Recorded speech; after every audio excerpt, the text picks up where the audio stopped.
In my eyes, the third generation RAV4 is one of the best generations of RAV4, and in particular, it's because of the V6 that Toyota decided to stuff under the hood. It's powerful, reliable, and it's extremely capable. My mom has a V6 Limited RAV4, and you've seen many videos of that. Now, if you weren't looking for the softer and more featureful Limited, Toyota did offer a sporty variant of the RAV4 as well. Now today, let's take a look and a deep dive at Toyota's spicy variant of the RAV4 in the late 2000s, the RAV4 V6 Sport.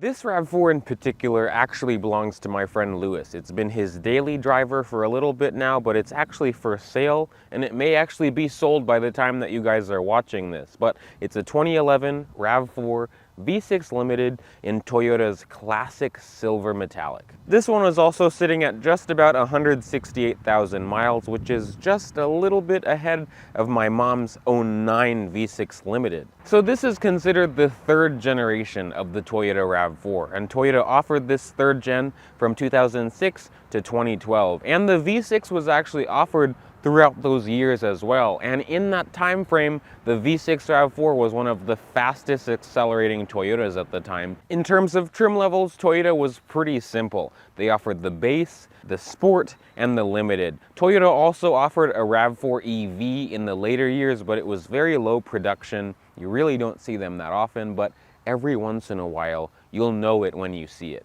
The only option that this car in particular was chosen with when it was new was the Sport Appearance Package, which you'll know the Sport Appearance Package by the RAV4 not having a spare tire on the back. It looks very Euro, but I'll talk about that later. Now, before you think that the RAV4 Sport is an actually aggressive and sporty version of the RAV4, you'll be a little bit disappointed, because the only real differences between a base RAV4 and a RAV4 Sport will be fog lights, the 18-inch alloy wheels, and also the addition of stiffer shocks and dampers. You'll mainly notice the differences in the ride, but other than that, the packaging is the same. The third gen has always been available with at least two engine options. From 06 to 08, you could get a 2.4 liter four-cylinder, which is okay, and you could get the V6.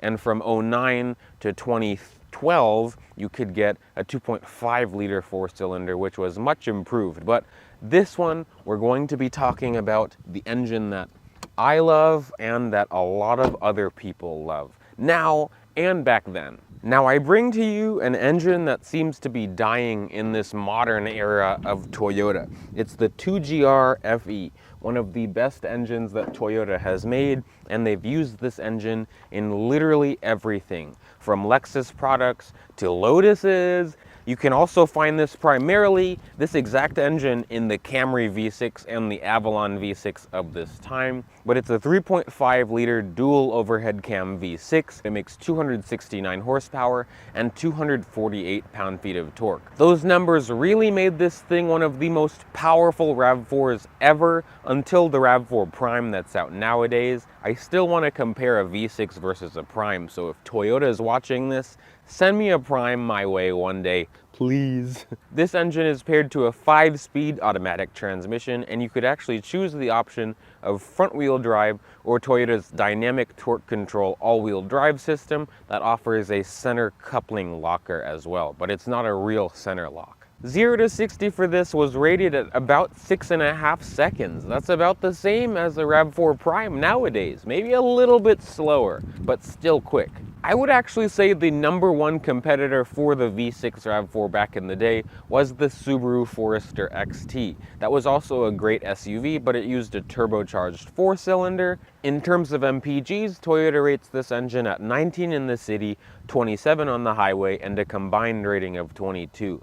This engine thankfully uses a timing chain, unlike the beloved J-Series in some Honda products. so it makes it extremely reliable. These really don't have that many issues. Toyota offered the RAV4 with several different wheel options, mainly depending on what trim level you got. Base and limited trims would get 17-inch wheels, while the sporty or sport trim got these larger 18-inch alloy wheels that actually do make a difference, and they match the sporty theme of the rest of the car. But besides that, the overall look is essentially the same. The size is the same, the shape is the same. It's still the good old 3rd gen RAV4. On the other hand, something that is different about this RAV4 is that this one has the Sport Appearance Package. So if you see a RAV4 that looks like this one, it has the Sport Appearance Package, and that deleted the spare tire on the back, which I actually like the spare tire, but it added the bad run flat tires. This one doesn't have the run flats anymore, and I strongly advise you to get rid of them. Now, even though this does look different, it still opens the same on the side,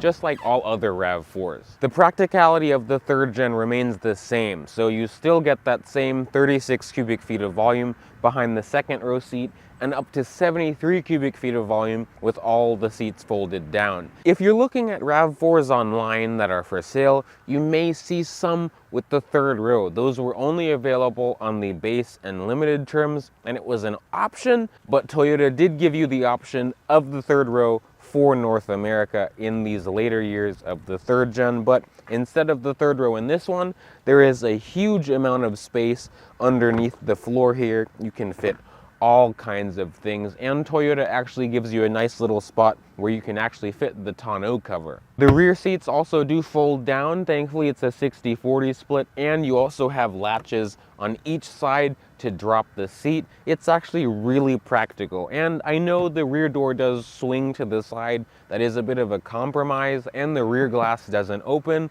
but it is still a great amount of space, and you get a great opening too to put things in. The step-in height is also pretty low as well, so that's why these are really some of the best out there. This RAV4 also has the option of the factory tow hitch, which gives you the hitch itself, a 4-pin trailer harness, and a towing capacity of about 3,500 pounds. Things are actually pretty decent back here. The rear doors open very wide, so you can fit car seats and big people back here, and step-in height is extraordinary. These are really easy to get in and out of. You can also see the doors do close with a solid thunk, but these 3rd gen RAV4s are known to be a little bit tinny when you close the doors, but one way to combat that is by putting sound deadening in the doors. That actually really helps. But even though these are small, these RAV4s are surprisingly spacious. I'm 5'9", and I have actually a lot of room back here. The driver's seat is in my position.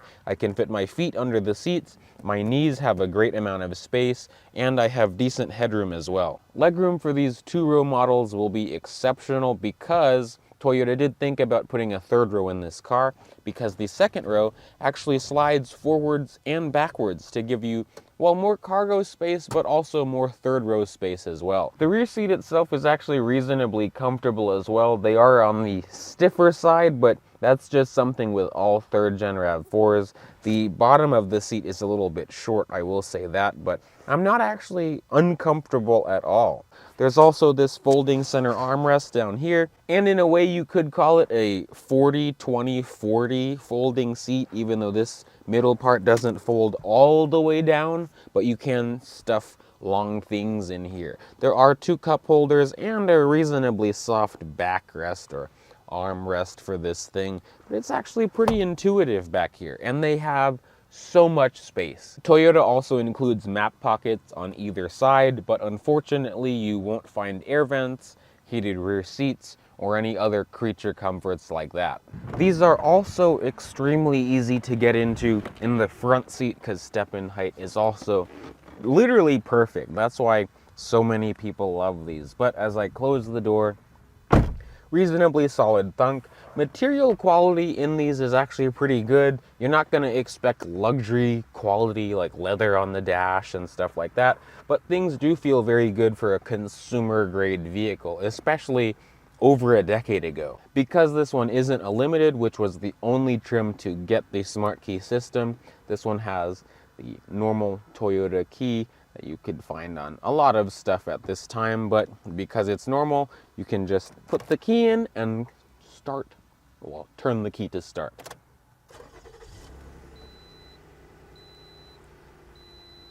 I'm actually going to turn this off because it doesn't have gas in it, but thankfully because this interior is so simple, we really don't need much of it anyway. Starting off, we have a 3-spoked wheel. It's not leather wrapped. That was only available on the limited trim, but there are some buttons on it. On the left side, those buttons control the volume and audio, and the only button on the right side controls the information display that's in the gauges. That doesn't give you a lot, but it is a little bit. I wish there was a range meter. That's not available in any RAV4 of this era. The horn in these is funny, as a meep meep horn. And as we look up at the gauges, they're very easy and legible to read. Not that much going on in them. I like this era of car. In this one, because it's a sport and also the limited, you get automatic headlights, but on all RAV4s, the wipers are not automatic. Also, only the driver's window is auto up and down, but the other 3 are just normal up and down. But as we look at the center of the car, things are also quite simple, which is something that I like. You can see the normal and more base head unit for the RAV4. It still offers 6 discs of CD changing, and it does AM, FM. Higher trims could get an OEM navigation system, which I know by nowadays is obsolete, but it is nice to see that they did come with one. On the left side of the radio is the button to lock the all-wheel drive system. Now these are all-wheel drive, not 4-wheel drive, even though it says it on the car, but if you want to know everything and anything about the all-wheel drive system in these, I'll have a video up here. Underneath the radio is the climate control. Now, just like the base, the Sport gets single zone manual climate control. The Limited is the only trim to get dual zone automatic climate control, but very simple, and it feels good because it's manual. You know that the car won't break, and you know that these switches will do everything that you want them to do. Underneath that, there's some storage and the traction control off button.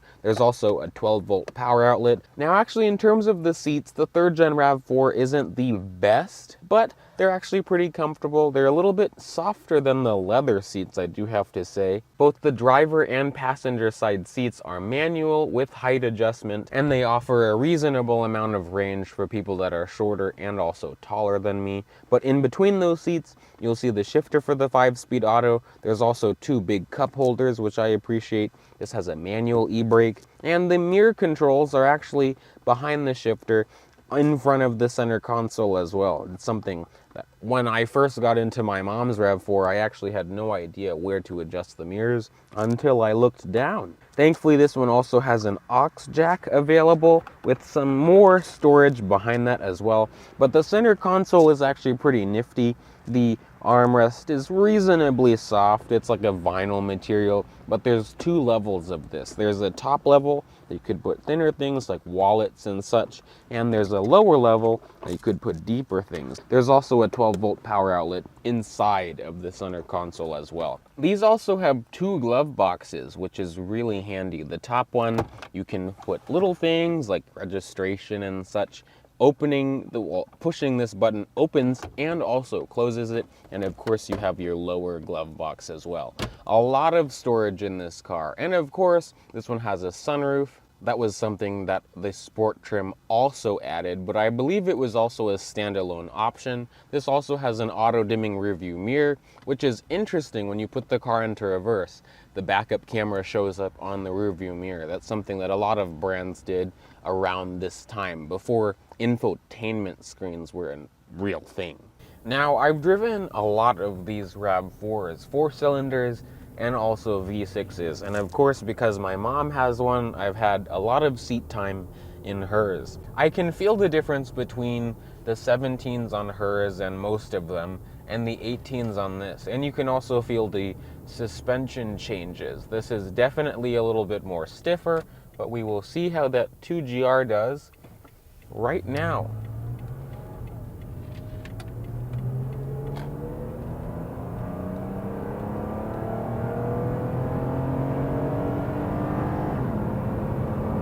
It really picks up. Now, I know this isn't the fastest thing in the world, but it's actually very fun to drive.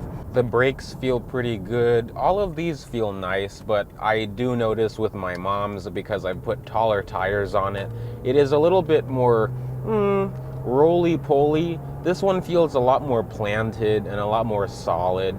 It still rides pretty nice, but I haven't seen how it is on harsh bumps just yet though. But I'm on this back road right now and it's actually pretty smooth, pretty comfortable. Car doesn't seem that bothered by anything, honestly. These also feel pretty good at higher speeds. Like the steering has a nice weight to it. And of course it's not like quick, but for a crossover, especially comparing this to its main rival, the Honda CR-V at the time, this feels a little bit more dynamic than that, and a little bit more enjoyable to drive, especially because of the slightly stiffer suspension and dampening on this car. The V6 also really transforms the experience of this car because the 4-cylinder does get out of its own way plenty fine for most people, but it does leave a little bit to be desired, especially on the highway. Mileage will definitely be the strong suit for that 4-cylinder, but being able to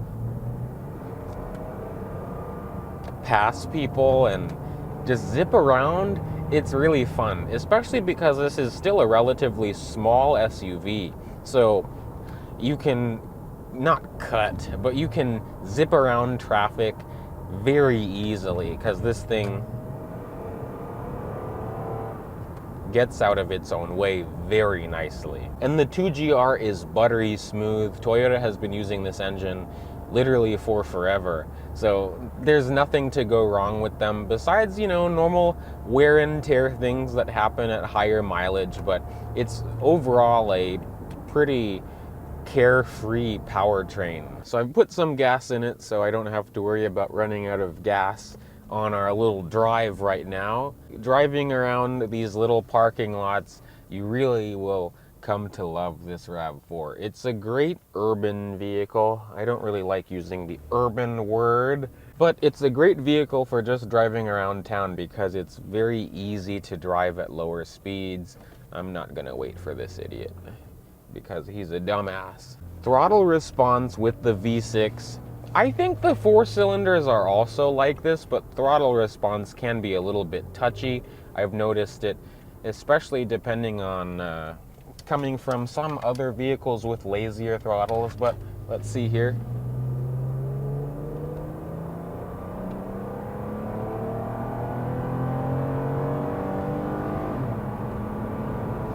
Like, it really gets up to speed, and you don't feel the speed.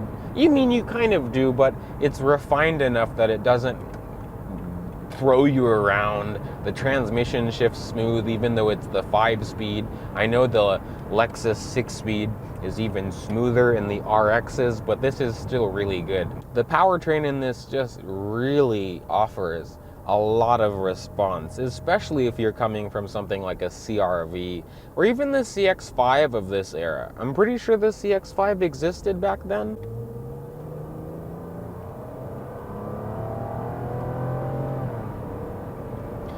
This is also one of the cars that it actually feels quicker when you're not full throttle. When you're like 3/4 throttle and it just takes off, it really feels agile, it really feels potent. And the sound to me of the V6 is just a lot more enjoyable than the sound of the 4-cylinder, especially at higher revs. Since I have to get on this pretty quick road, we can see how the acceleration is again from a stop.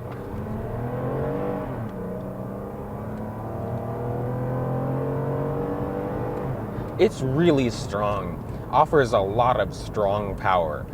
It's so great. And I know, just so people know, this does have gas in it now that I am driving it like this. Around corners, there is some body roll, but it's better.